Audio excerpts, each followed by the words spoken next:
وقف کی زمینیں جو چیریٹی کی تھی، مانوتا کے لیے، انسانیت کے لیے، لوگوں کے کھانے پینے کے لیے، لوگوں کو جینے کے لیے، آج اس زمین پہ آپ کی نظر کیوں پڑ گئی؟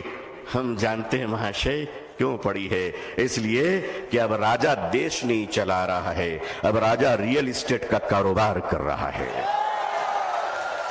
لیکن معاف کیجئے گا، یہ وقف کی زمینیں آج ہمارے ماننی پردھان منتری جی، اللہ ان کو لمبی عمر عطا فرمائے، اللہ ان کو اچھی صحت دے، اللہ ان کو صحیح سوجھ بوجھ عطا فرمائے، اللہ ان کا گھر بسا دے، آمین۔ آج آپ کہتے ہیں کہ ہم ختم کر کے رہیں گے، ٹھیک ہے، اگر لوک تنتر پہ شکتی تنتر کا اہنکار چلے گا تو میں بھی اپنے بزرگوں کی جوتیوں میں بیٹھ کر کہہ دینا چاہتا ہوں کہ حضرت اب ہم عدالت کے دروازوں پہ بھیک نہیں مانگیں گے، اب یہ کہہ دیں گے کہ اگر سنسد تمہاری ہے تو سڑک ہماری ہے۔